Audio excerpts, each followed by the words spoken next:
அன்புள்ள சகோதர சகோதரிகள் உங்கள் அனைவருக்கு காலை வணக்கத்தை தெரிவித்துக் கொள்கிறேன். இன்றைய நற்செய்தியில் இயேசு ஒரு ஊமையை குணப்படுத்துகிறார். ஊமையின் பேயை விரட்டி அவனை நலமாக்குகிறார். மக்கள் எல்லாம் பார்க்கறாங்க, மலைத்து போறாங்க. ஆகவே சிலர் மட்டும் இயேசு பில்சிபூல், பேய்களின் தலைவன், அவனை வைத்துதான் இந்த அற்புதத்தை செய்கிறார் என்று சொல்லிவிட்டார்கள். எப்படி சொல்ல முடியும்? அவர்கள் கண் முன் கடவுள் அற்புதம் செய்கிறார்.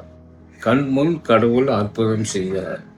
இந்த மாதிரி சொல்பவர்கள் நம்பிக்கை இல்லாதவர்கள், கடவுளை நம்பாதவர்கள், கடவுள் செயல்படுவதை காண முடியாதவர்கள். இந்த மாதிரி உள்ளவங்க சொந்த வாழ்க்கையில் கடவுள் செயல்பட்டா கூட நம்ப மாட்டார்கள். இந்த மாதிரியான நம்பிக்கை இருந்துச்சுன்னா கடவுள் எப்படி அவர்களுக்கு அற்புதம் செய்வார், எப்படி குணமாக்குவார்? ஆகவே நாம் சுற்றி நடக்கும் நிகழ்ச்சிகள் எல்லாம் கடவுளால் நிகழ்கிறது. கடவுள் தான் இவை அனைத்தையும் செயலாக்குகிறார் என்ற நம்பிக்கை இருக்க வேண்டும்.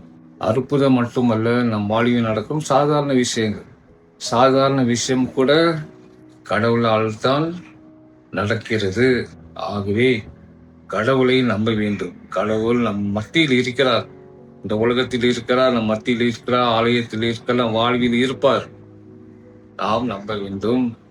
நம்பிக்கையோடு வாழ்ந்தால் கடவுள் அற்புதம் செய்வதை மட்டுமல்ல, கடவுள் நம் வாழ்வில் நிறைய நன்மைகளை செய்வதையும் பார்க்க முடியும். ஆகவே இதற்காக மன்றாடுவோம்.